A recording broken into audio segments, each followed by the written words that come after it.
Биз галс ыкмасында галс тренингге катышып, өзгөчө жакшы жетишкендиктерге жетиштик болот. Биринчиден, биз буга чейин өз алдынча жеке ишкер катары же болбосо кайсы бир бизнести баштоочу катары гана көп иштерди ойлонгонбуз буга чейин.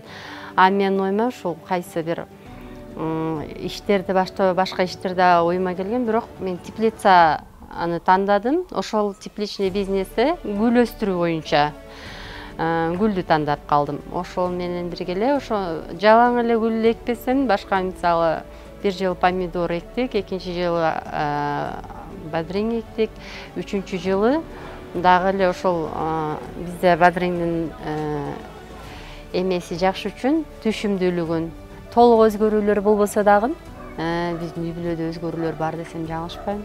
Мен жолдошума болгон мамилени кичине өзгөрттүм да. Мен өзгөрттүм деп айтсам болот. Күнөөнү көбүрөөк эле койчу экенмин да күйөөмөчү. Ушундай кылыш керек, анан бул да менде мындай мамиле болгон жок деп, жок. Аял адам биринчи өзүбүздөн башташыбыз керек экен.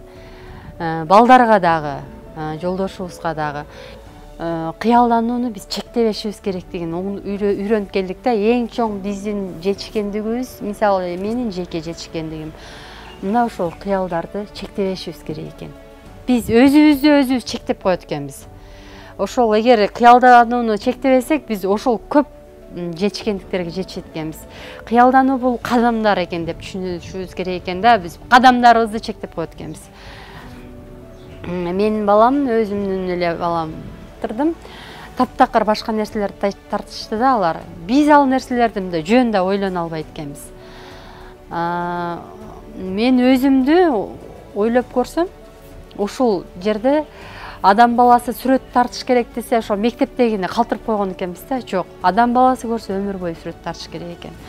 Сүрөт бул адамдын фантазиясы экен да. Фантазия бул эми адамдардын кыялында биз көп нерселерди ойлоп гана коет экенбиз. Мисалы, биз бул нерселерди кыялданып эле токтотуп алып, биз ага жетпейбиз. Ал жөн эле кыял деп ойлогонбуз да. Жок, негизи галс программасынан качкандан кийин кыялдарга кадамдаган сайын биз өзүбүз ошо кыялга жетет экенбиз деп, мына ошол түшүнүк пайда болду.